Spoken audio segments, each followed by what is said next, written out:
Moving second. All those in favor, please say aye. Aye. Opposed or abstaining? Motion carries.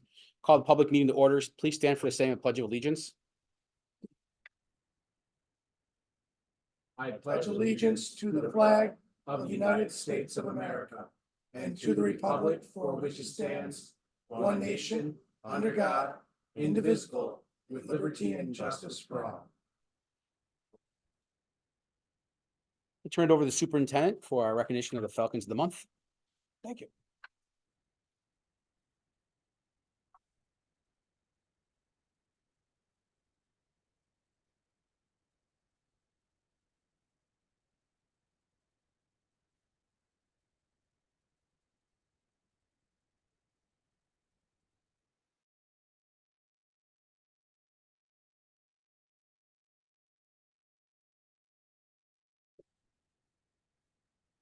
Good evening.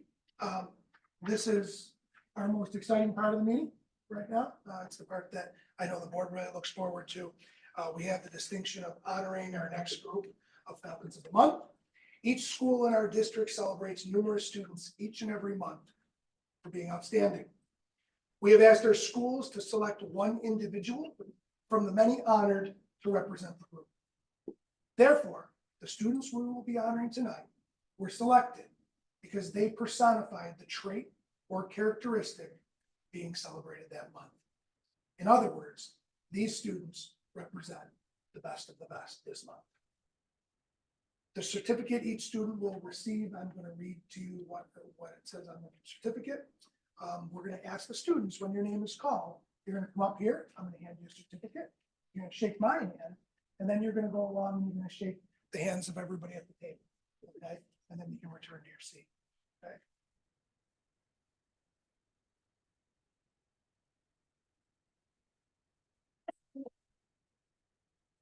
Here's what the certificate says. Whereas the philosophy of education of the Niagara-Wheatfield Central School District calls for aiding all students in the development and achievement of their potential.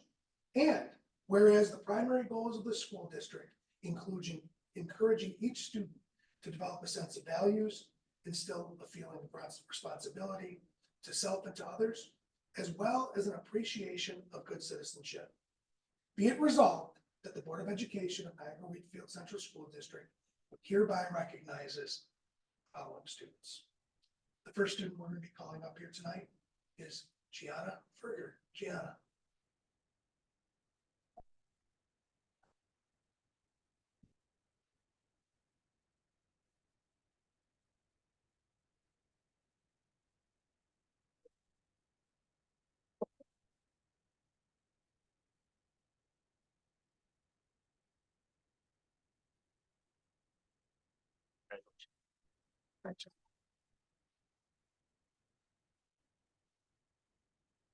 Next, we have Sage Radon. Sage.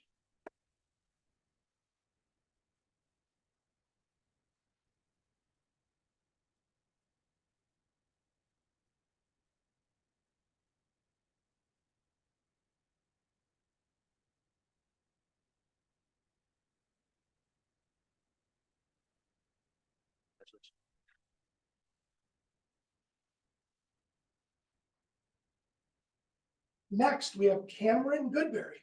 Cameron. Cameron and Megan. Thank you. Congratulations.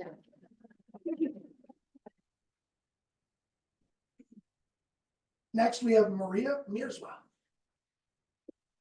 Did I say that right? Yeah, that's a great handshake.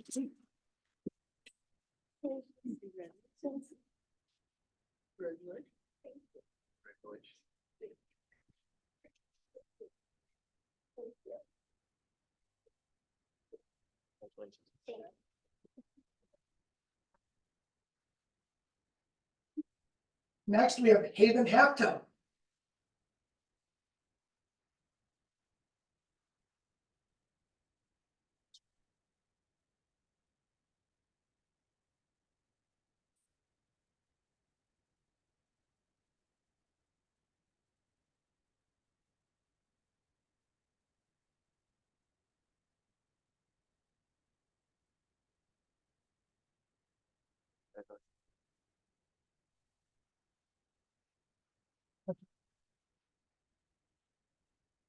And next, we have Isabel Schroffstetter.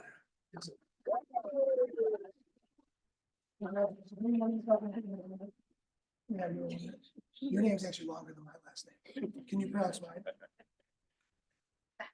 No, so I did all right with yours. Congratulations.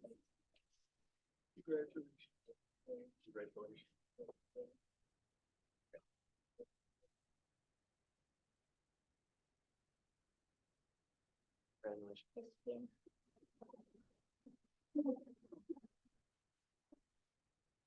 So one more big round of applause.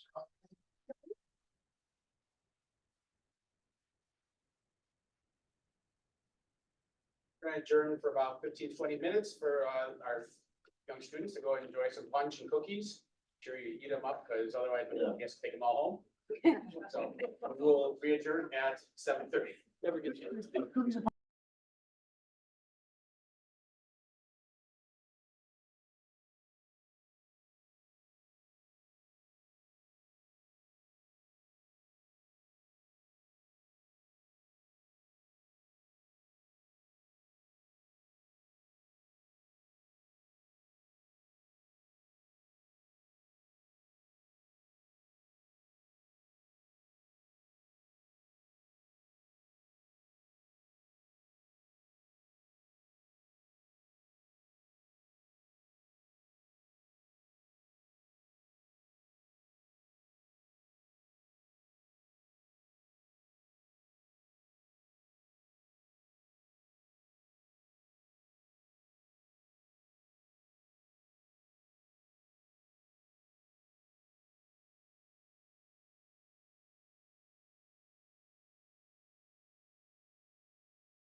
All right, we'll come out of adjournment. We'll move into consensus agenda items. I'll call for a motion to approve the consensus agenda as submitted.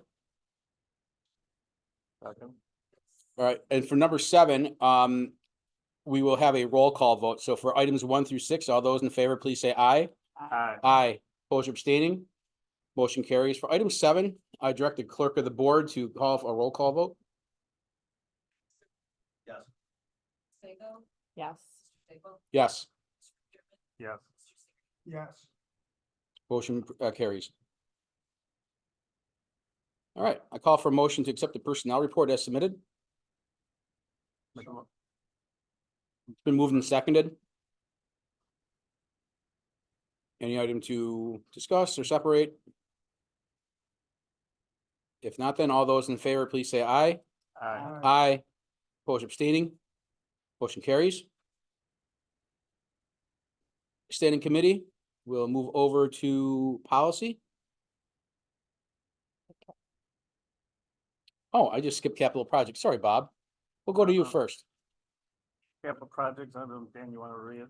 Yeah, I would just, just really quick, we are we're in kind of waiting pattern right now to see how the bids will come out for the auditorium project, and then we'll reconvene after that. We are a little concerned, that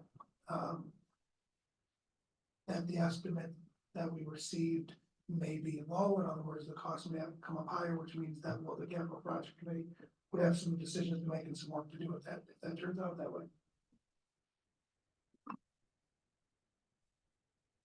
All right. Any questions to capital project? Now Julie with policy. No, I'm not gonna be. What you just talk about them in general, like when your meeting was and do it. Happy to.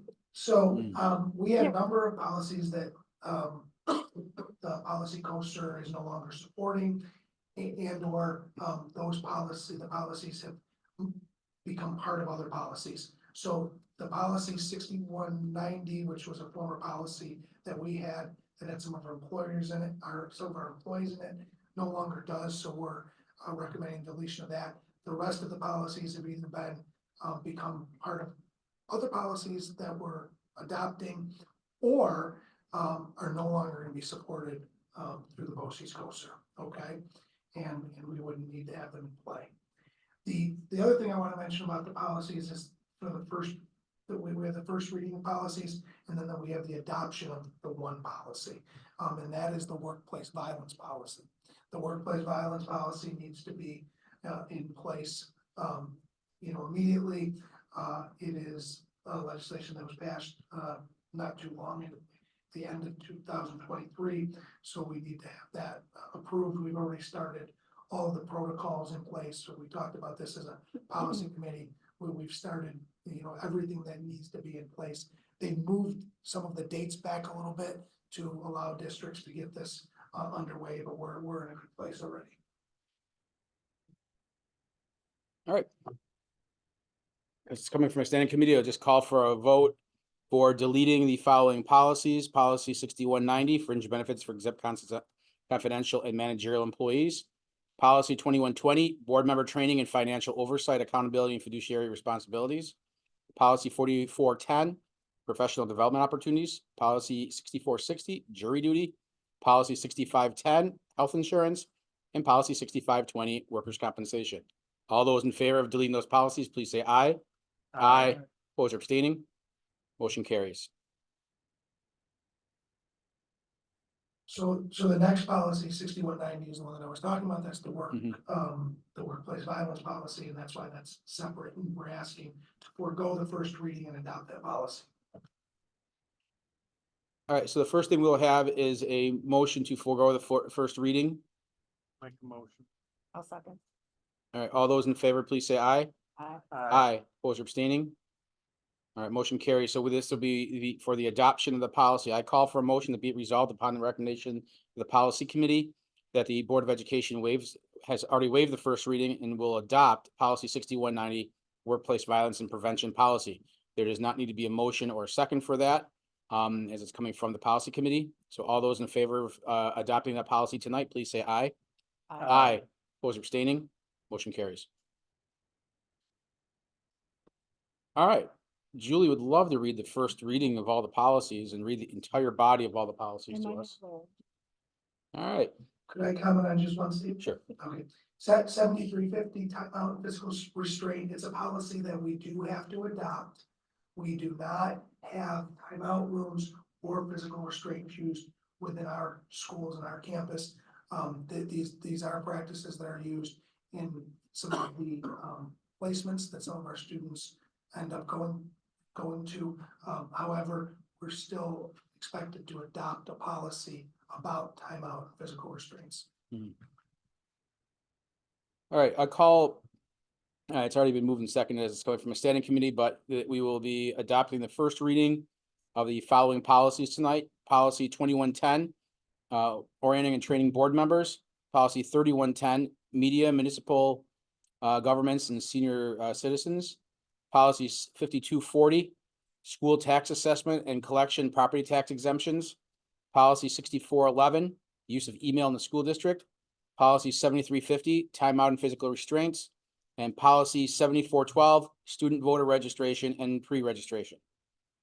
All those in favor of adopting the first reading of those policies, please say aye. Aye. Opposed or abstaining? Motion carries. He has some fundraisers there as an informational item. Ex-official student members report.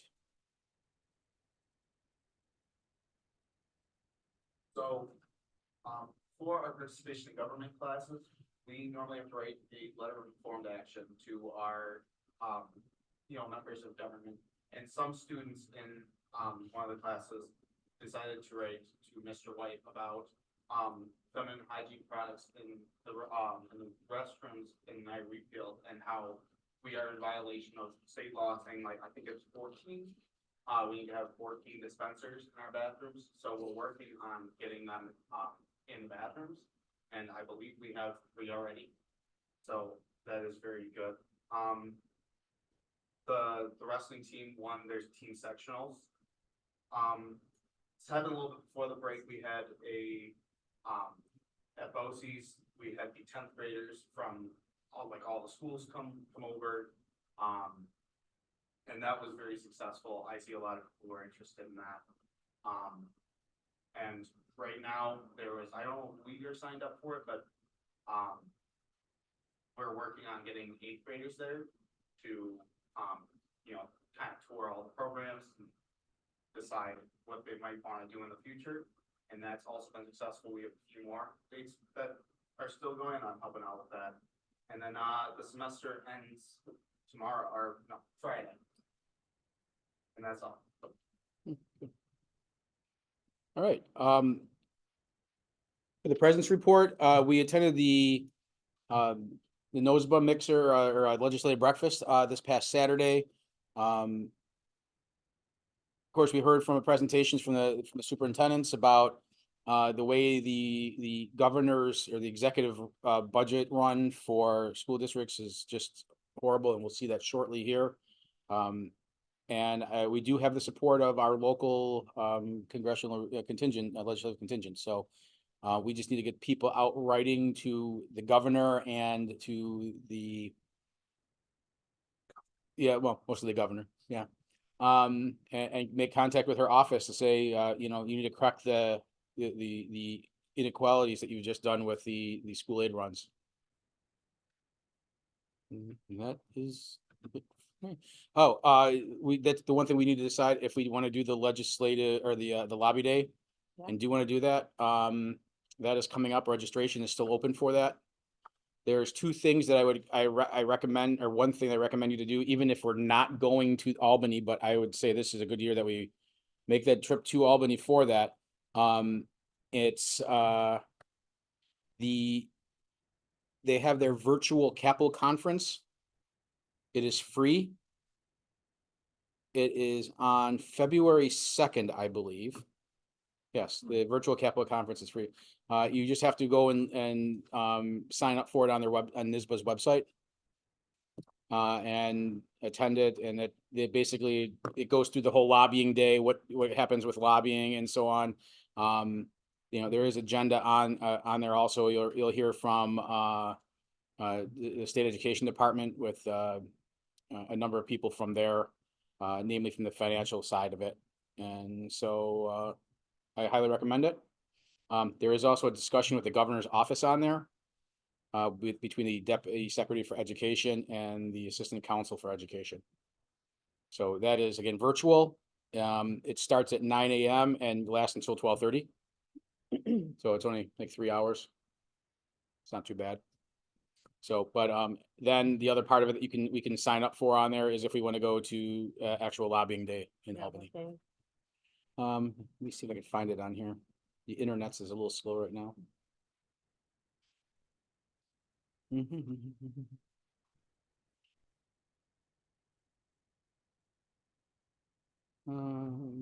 I had this open earlier today and for some reason got closed out. So give me a second of time. Mhm. Upcoming events, there we are. Lobbying day is February 7th. When is it? February 7th. February 7th. And again, oh, excuse me, there's a registration piece that's on here. The lobbying day, Yeah. yeah, it's the 7th. Oh, Yeah, it's a day of our school board meeting, so I don't think we're gonna be able to go to that. Cause it starts at 8 a.m. and ends at 4. There's no way possible to get, Might get back to that. yeah. That's disappointing. Well, Well, the way that we can play that by ear is if something does happen and we don't have a quorum for that night and we are forced to move that meeting, we could always register last minute and, you know, zip there. The problem is you have to stay basically overnight with it starting at 8 a.m. So you'd have to make accommodations and everything like that. So maybe that's not, you know, possible at this time. You know, maybe it's, it wouldn't be a bad thing to reach out to our local contingent of legislators to have them come to a meeting. well, what I was just gonna say is, you know, that they certainly would set up, and we could set up, you know, and maybe I can even do them like back to back or something like that. Mhm. You know, a meeting with them. You know, I think our legislative breakfast, they certainly, you know, heard where we stand and are very supportive.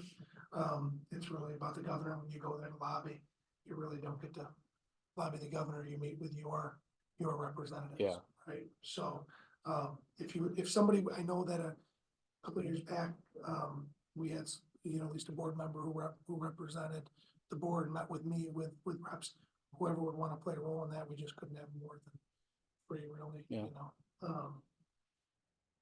If that's something you're interested in, we could do it. I can set it up. Sure, why don't we do that? Okay. Yeah, because I don't think it would not be feasible to actually go out on the 7th. Anyways, Okay. yes. All right, superintendent's report. Thank you.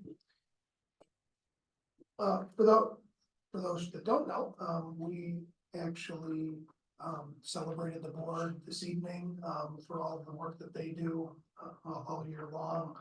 They get paid nothing. It's certainly oftentimes, I think, a thankless job. So we had some chili and some dinner, and then we also had, of course, cookies and punch afterward.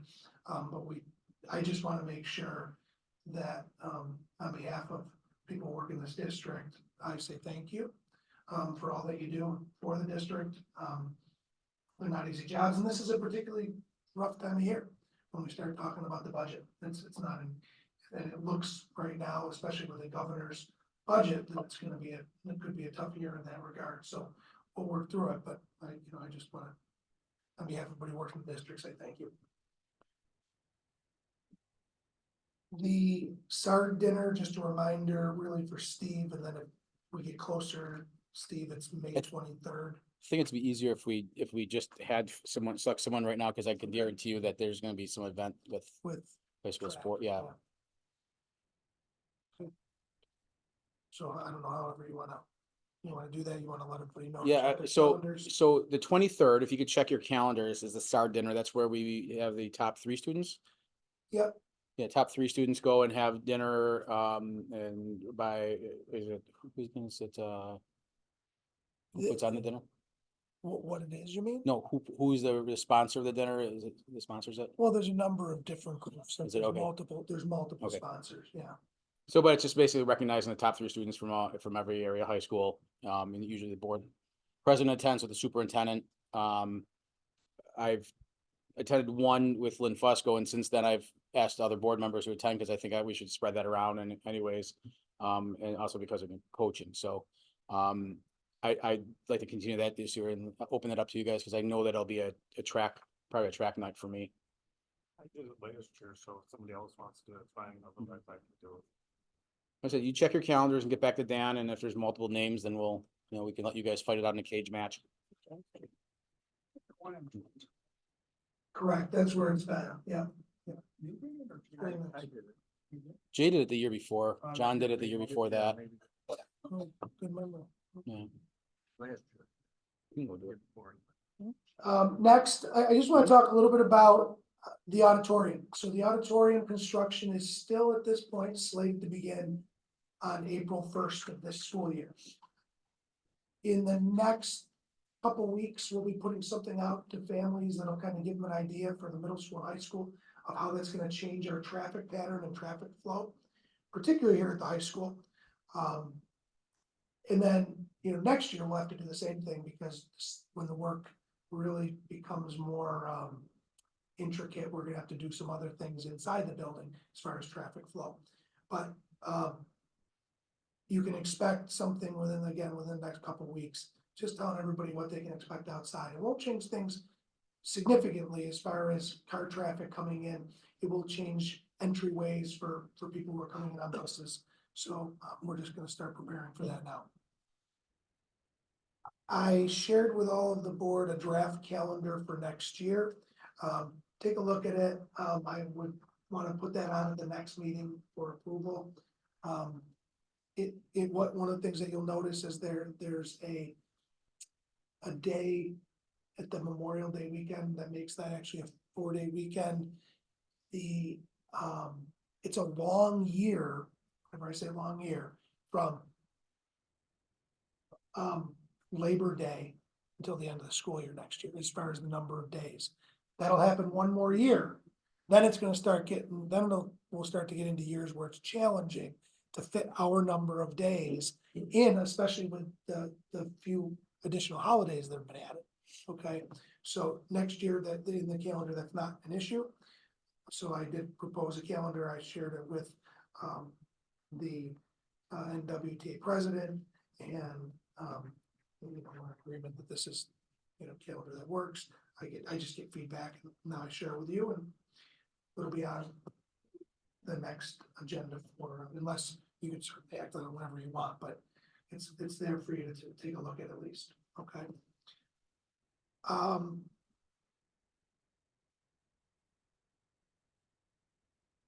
February 28th, do you want to do that under new business? Yeah, we'll do under new Okay. business. And the last item has to do with foundation aid. Tomorrow, Friday at the latest, families are gonna receive a little video message from myself, our Director of Curriculum Instruction Technology, and our Assistant Director for Curriculum Instruction Technology. It's gonna be really about two things. One is the foundation aid amount that's been proposed by the governor. And the second will have to do with the monies that are going away because of the federal stimulus funds. And what those two things together might mean. Okay? That's all I have. Any questions on superintendent's report? All right, we'll go over to reports to the board with finance. I have one, property tax refund so far this year, that's it. That's pretty low. I just wanted to share that with you. One refund due to a assessment change. So that was pretty good. That's all. Just one so far that we get a refund. Can I just say one thing under finance, the budget calendar for 24-25 has February 7th as one of the dates, just so everyone knows. So if the board is going to approve the 24-25 budget calendar, know that the February 7th date is currently on there. as a board meeting. You mean the 21st? The 7th is Well, staying. the as- 7th should be on there. I'm sorry, the 21st. Yeah. Thank you. Thank you. So could you bring up the budget calendar? It's on there. It's under finance. Yep. Thank you for clarifying. Well, Under new business, we're gonna have an agenda, or a calendar change for that and a board meeting change date.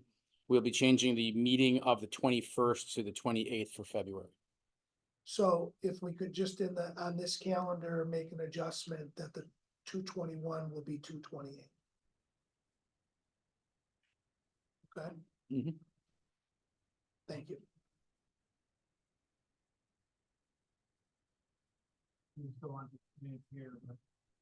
No, you can, I think we're good. They can all see it, so. Mhm. Thank you, Dan.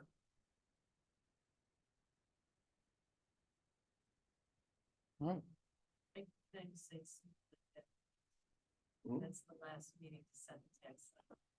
So we'll have to do it before that then. Prove it at that. Say.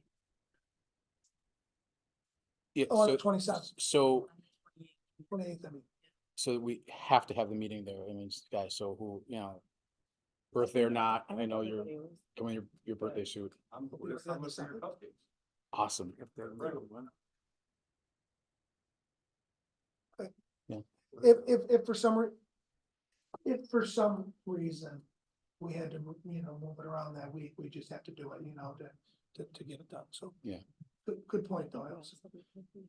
Yeah, I think that we had, when we looked at, obviously, the 21st was not doable with the numbers that were there. But the 28th is, Worked, it works. should be good. All right, any other questions then on calendars or the budget timeline with that?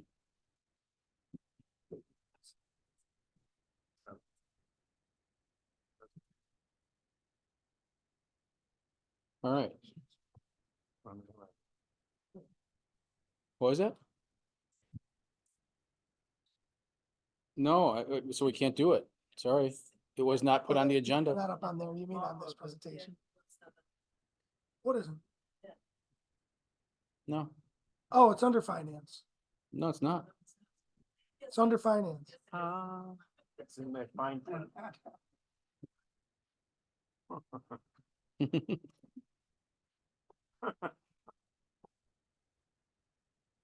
How's on your budget calendar? Sure. It's on there. Oh. It's on the budget presentation. They approved the budget calendar. Yeah. Good. No, Did we? not yet. We will in new business. I know, I'm like, we didn't. It's all Mike's fault. No, I mean, it's cookies. Okay, this is our first budget presentation of the year. We actually had the opportunity, superintendents of Orleans Niagara had an opportunity to present some of this information this past Saturday at a legislative breakfast. What the governor's put out this year certainly has a lot of people concerned. Okay, I just want to start with that. We're gonna talk a little bit about it, but particularly when it comes to foundationing, okay? First two slides you're gonna see are the legislative priorities that were set out by NISCUS. NISCUS is the New York State Council of School Superintendents. Those legislative priorities include modifying APPR. The modification is this: making it a local decision.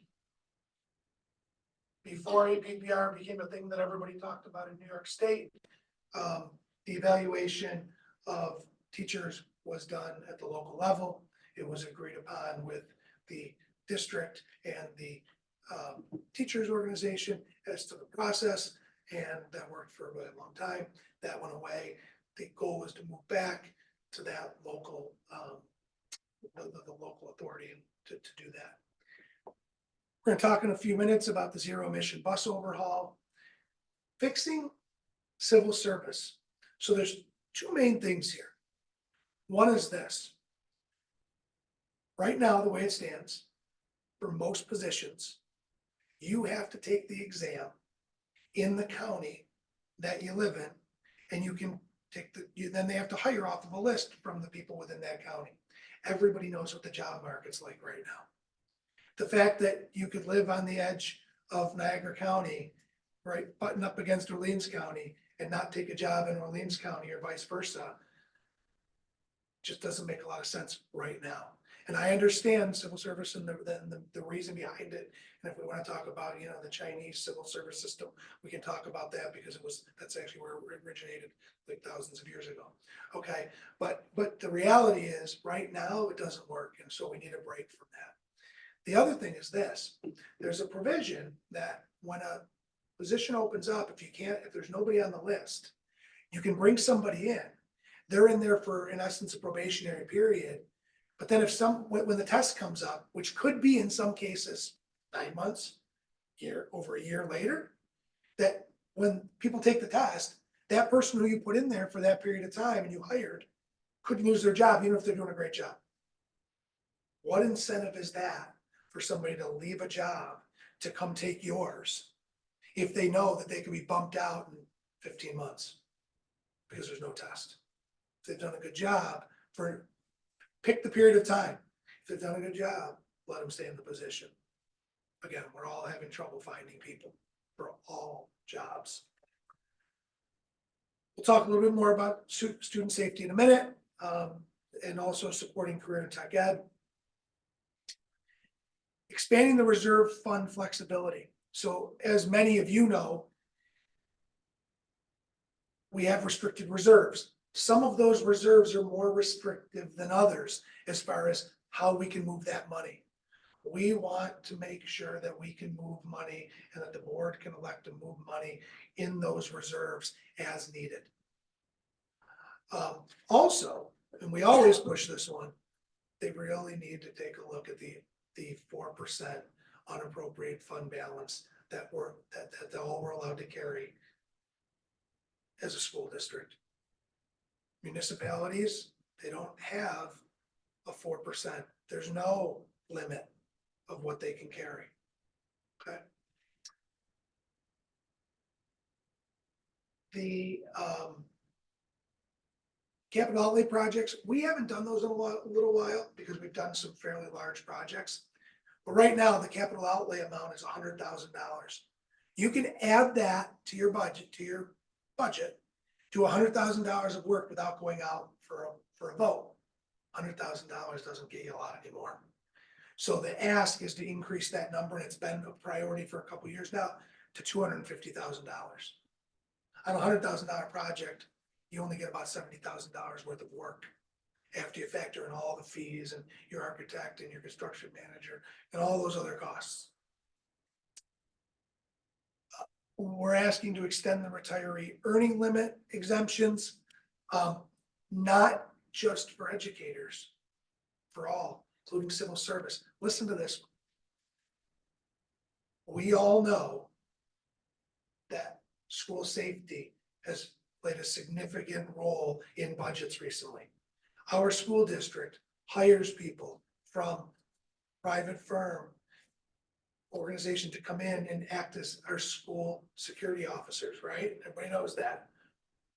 I think we'd have more people willing to take those kind of jobs if they knew when they retired, they, at least for, let's say, the next 5 years, could guarantee that they could make more money than what the state allows them to currently make.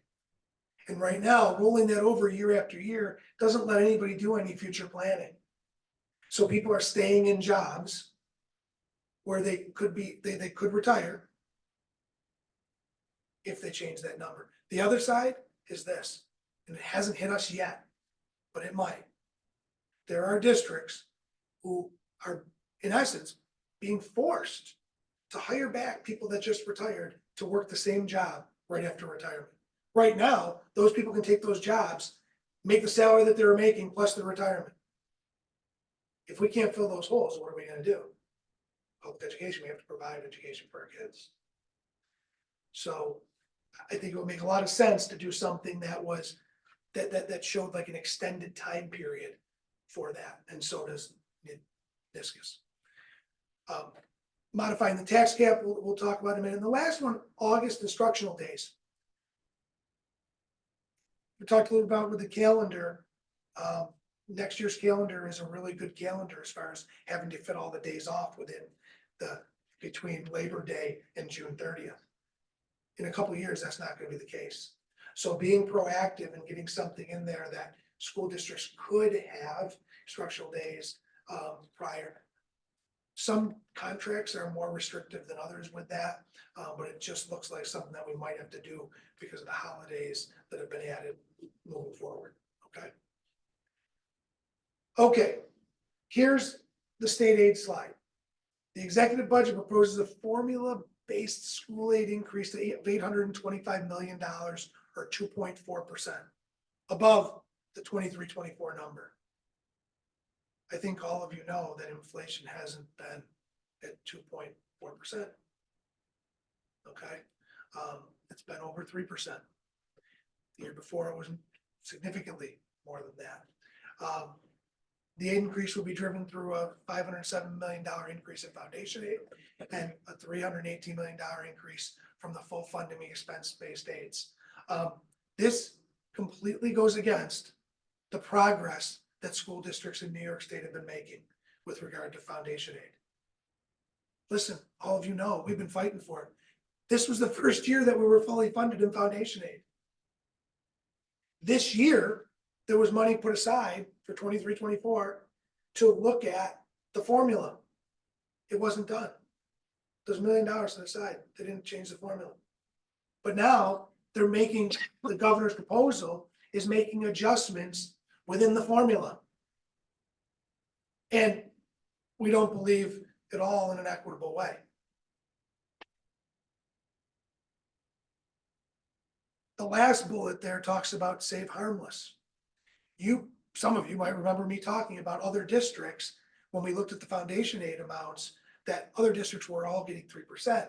And I said, well, that's because 3% was the hold harmless amount. In other words, if you were already fully funded with foundation aid, with costs going up, you were going to get 3%. The governor's not doing that this year, as of right now in her proposal. So we're going to talk about our numbers in a minute.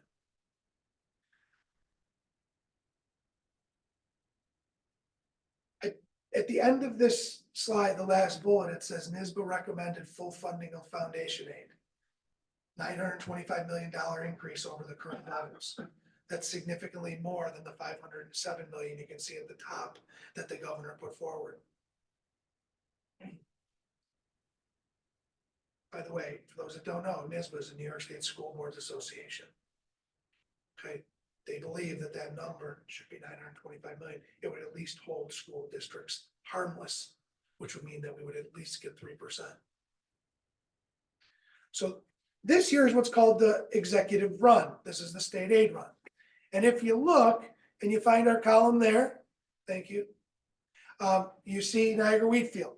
The top number, that 24,828,647, that is last year's foundation aid number. Now, if we can just jump down to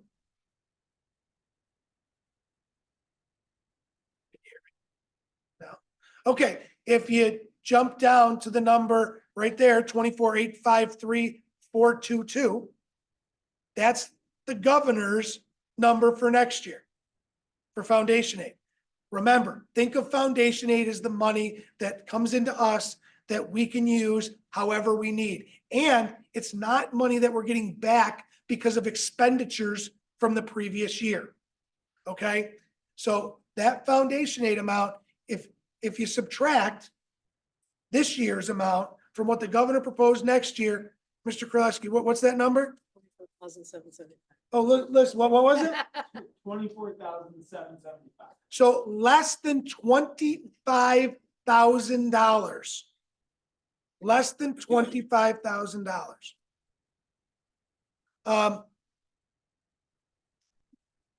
It's just not enough. $25,000 or 3%, what would that be? About $700,000? It's a huge disparity.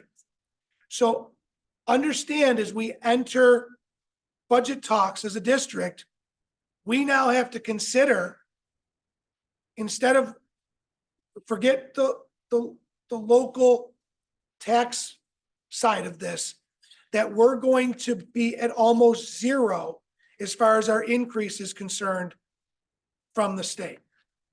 Almost zero.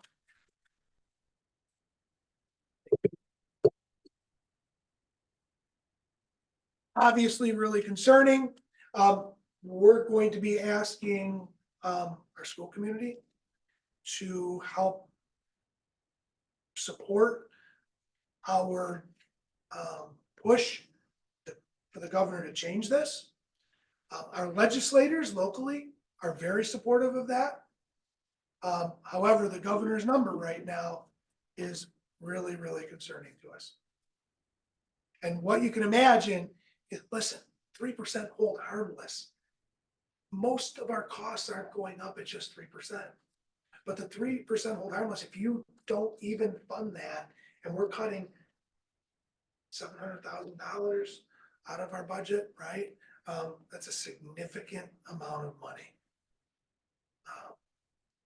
So, Allison, any comment? You want to add anything to that, or did I hit it okay? Okay. The other piece is this, think about this one, the governor's had in the budget this thing called a foundation aid set aside. In other words, you're gonna get this much in foundation aid, but if you're deemed a community school, we're gonna take a portion of that and tell you you have to use it for something. In other words, it's not as free for you to use. In her budget, she has that set aside still in there. In a year where, as a district, we're really not getting any new money. It's not applicable to us at this point, okay? But it is for other districts, and it could be in the future. And so it's certainly something we're concerned a little bit about. You may have heard the governor talk a little bit about reading instruction. I don't know, but I don't believe that she has a background in education. I do. The people in our district do. I'll never pretend to be a reading specialist. We have many of them who care a lot about this and do a lot of work in this area. Okay, what's really important, and we've already been doing it, is that we utilize research-based practices. We don't buy into just one program and say it's a one-size-fits-all. Okay, we pull other programs in together for our reading program, and we have many really competent people who help make those decisions when we do it. At the last bullet there, curriculum instruction issues are best decided at the local district level with support and guidance from the state education department. We absolutely believe that we should be using research-based practices, and we do.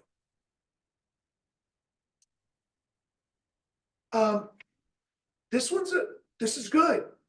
This is a good thing.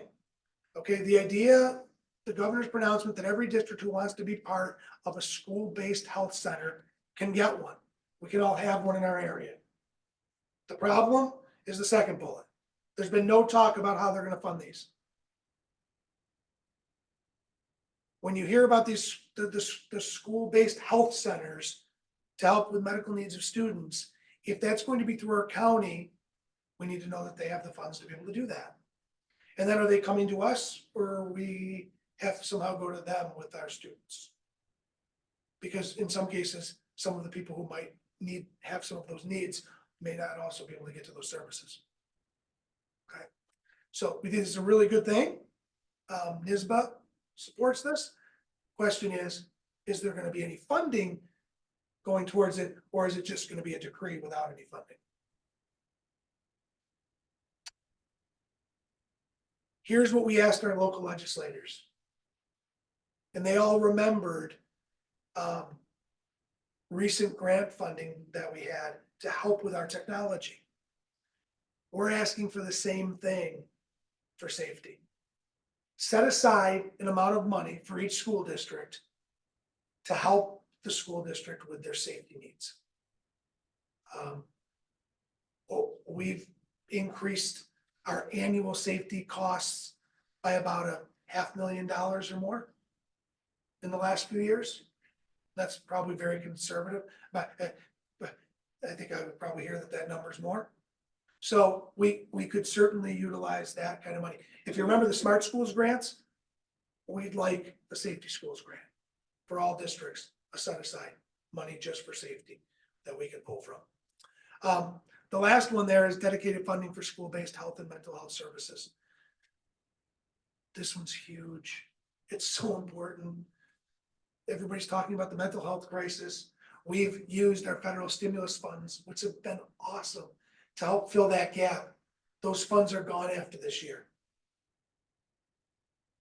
We still think that there's need. We know there's need.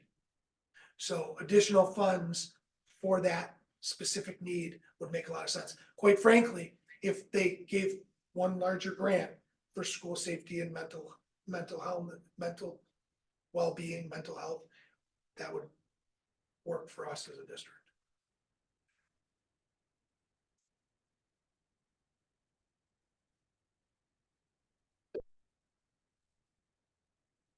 Zero emission buses. So the executive budget proposes to exclude funds from the Environmental Bond Act for the purposes of calculating transportation aid. So basically what they're saying is they won't include any money you get from that act, from that program, as far as giving aid back to the district. So it would kind of lessen the amount that the state would give you back in aid for a bus purchase, because they count that, they wouldn't count that as district funds, basically. So it's a good exclusion, Right, and but it doesn't get us where we need to be. right, That's just for the bus, right? for the buses, correct. Not for the. Correct. Oh, maybe this one. There we go, okay. So this is the same as last year. They haven't changed anything as far as electric buses. They're still requiring us to be purchasing buses in 2027. They're still saying that the entire fleet has to be in operation by 2035. The state funding for charging infrastructure is still right, still the same, needed, right? And some of the grants that we've seen coming forward have now added some funding for infrastructure, but I still think, I had this discussion yesterday with our business officials meeting. It's like they put the cart before the horse. We need the infrastructure first before we get the buses. And that's not the way it's happening right now. Proposal would authorize districts to lease or finance buses up to 10 years rather than 5, which is a good thing because it'll spread the cost over. But then it leaves the district in debt that many more years. So just because the cost of the buses are so much higher. She's requiring new zero emission school bus reporting. So school districts would be required to annually submit a progress report on the implementation of the new zero emission school buses, including what's listed here. So the capacity of the electric grid to meet needs. A school business official is now going to be required to submit this, which is, I'm sorry, out of my wheelhouse right now. So I'd have to have good connections with our power authority companies, the power authority and everything, and get all that information and then submit it to the state. We'd have to submit the number of charging stations, other components, workforce training on these new buses, number and proportion of zero emission buses currently purchased, leased, or utilized. Which, by the way, we already submit some of this information to the state when we purchase new buses. So they're asking us to do it a second time sometimes with these zero emission buses. They want us to submit the number of zero emission buses anticipated in the next 2 years, the number utilized by contractors providing transportation services. So right now, the district utilizes certain contractors for services. So I'd have to work with them to see what they're going to be using and the number anticipated to be used by the contractors in the next 2 years. And just to add 2 things to this. One,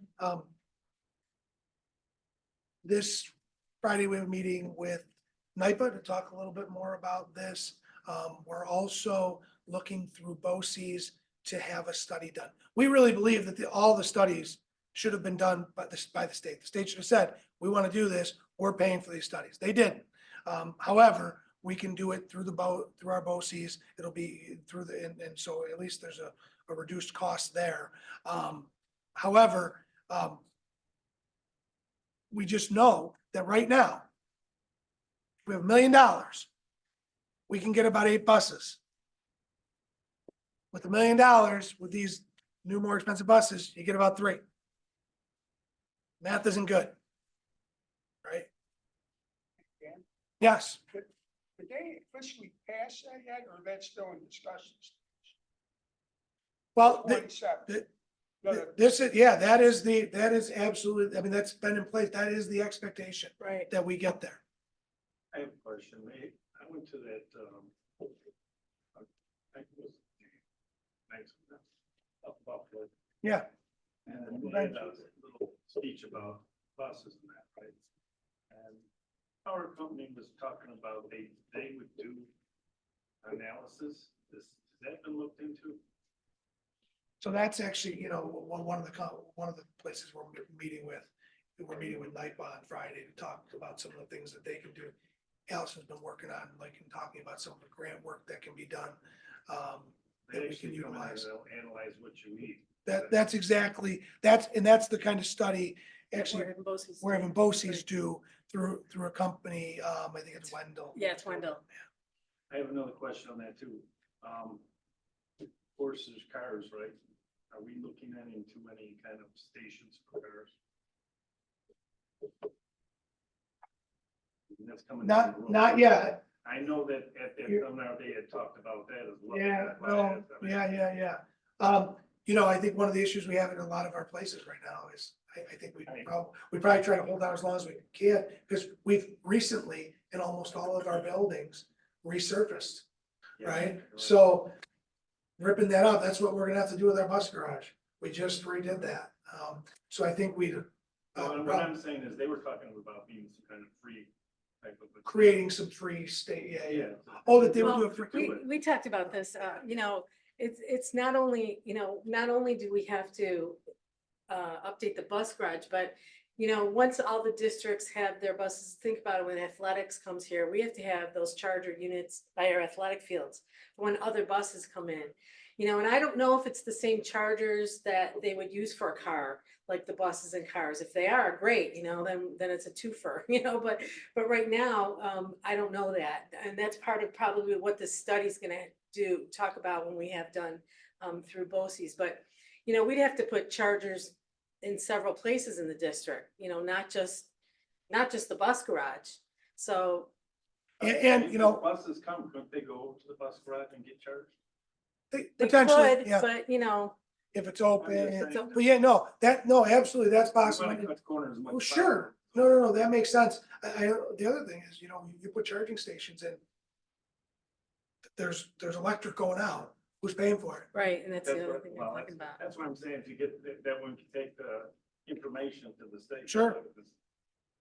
I mean, I think that's gonna be part of the discussion when we meet with NIPA and Wendell. Yeah. There's a lot Oh, I know. that's just Yeah, kind of you hanging said- out there. School meals, executive budget invests an additional $11 million to continue the statewide subsidy that fully reimburses schools that participate in the federal community eligibility provision program, allowing participating schools to serve all their students free breakfast and lunch. Does not provide for fully universal school meals for all schools. So we are now community eligible, so we have free meals. So all of our buildings are in a good place now that we moved from 40 to 25%. But that's not true of the entire state and all of our neighbors. So if you are not meeting that 25% threshold, you would still have students who are not, who are paying, right? Right. Or not getting a meal. Career and tech ed, the executive budget does not include any changes on the cap on aidable salary expenses for BOCES instructors, nor any increase in special services aid for non-component districts. So right now, there's a salary cap on those teachers that we can only get aided up to $30,000. Anything beyond that, we don't get aid on. So it would make more sense to be aided on the full salary since we're using that teacher. And you know, the second bullet there, at a time when BOCES enrollment and career tech education are going faster than ever, it's crucial that an outdated $30,000 cap in place since 1992 be increased, and I agree. That's just kind of crazy right now, but. Pre-K, need to allow districts to utilize pre-K funds for pre-K transportation costs.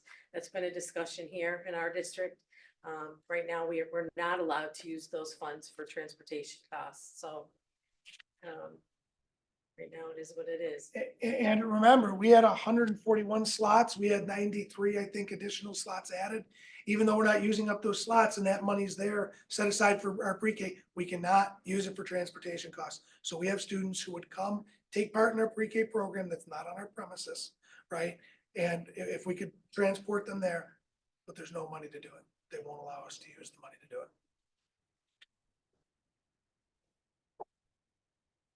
Special education cost shift. So the big thing here is, there's state operated schools for the deaf and blind, which we have, students that are enrolled in. Initially, the state, paid for it all. Then slowly they pushed those costs back onto the district. And now they're talking about eliminating the full state share so that the district absorbs it all. That would be huge on us. I mean, it'd be a huge budget implication. Like one child at one of those schools is well over $100,000. And they're wanting to push everything onto the last state share was 56.848%. That's what the state share was paying. Now they're talking about eliminating it completely. And if you look, the state estimates that the cost shift would result in nearly $30 million burden on school districts. So you get back to the foundation aid, you're talking about some districts going backwards in foundation aid. And at the same time, you're gonna now be paying more for some of these other services that the state used to pick up. But they don't let you raise the tax cap anymore either, so, or anything else, so. Oh, I have to talk about this. Yep. So we did get our fiscal stress report again for the end of which, capped the 22-23 year. And the district is at 3.3%. That is a fantastic number. The lower the number, the better. If you go all the way back to 13-14, we were the most fiscally stressed district in the state. Great work by the Board of Education, by the business office, to make sure that we've been right along the bottom of that screen, which is always where we want to be. Normally you don't want to be at the bottom. On this one, you want to be at the bottom. Okay.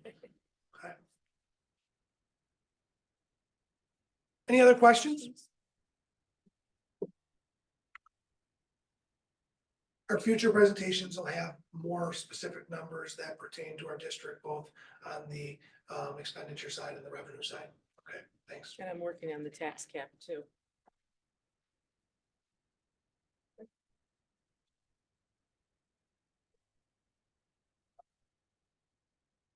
Now, this is not gonna get any better. This is the federal to the state, and I know we don't wanna get political, but part of the reason, when you wanna pay $500 a night for a hotel room. And on the news coming in, I heard they wanna cut Medicaid for the poor people that are already here, because there's too many people getting out. These people are not from here. And this is gonna just the beginning.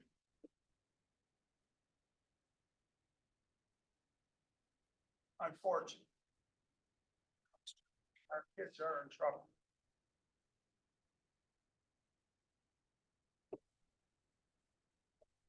Okay, any other questions on the presentation? Okay, any items for board discussion?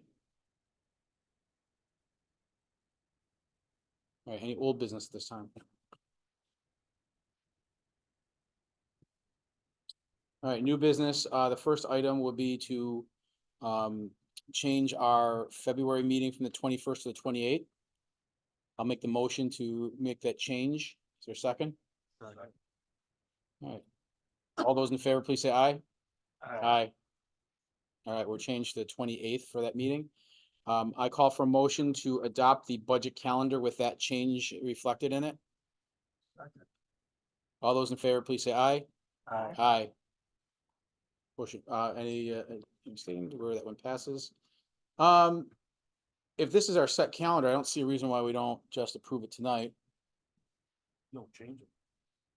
No, I mean, unless we want to put that, the February break with Easter, 2 weeks.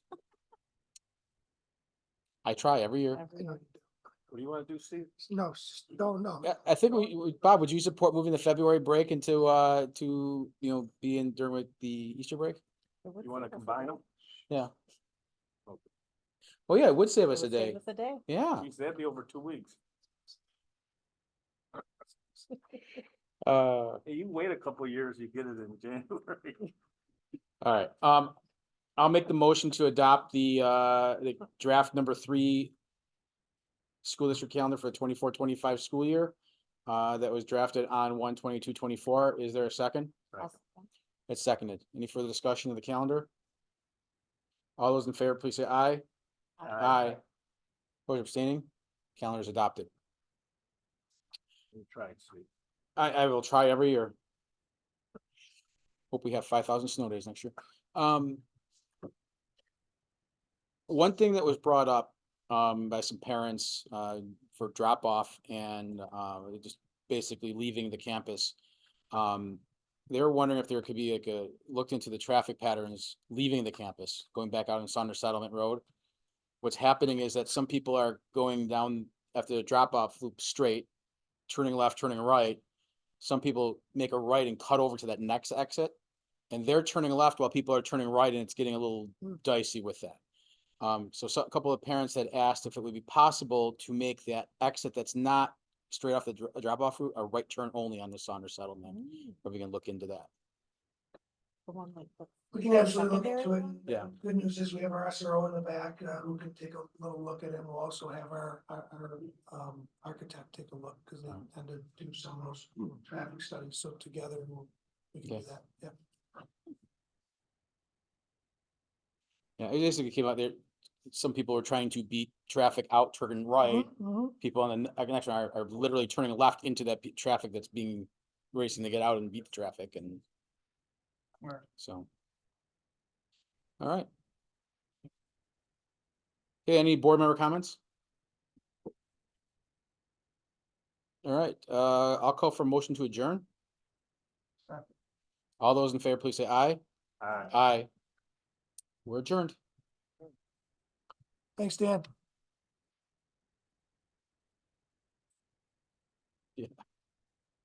Okay.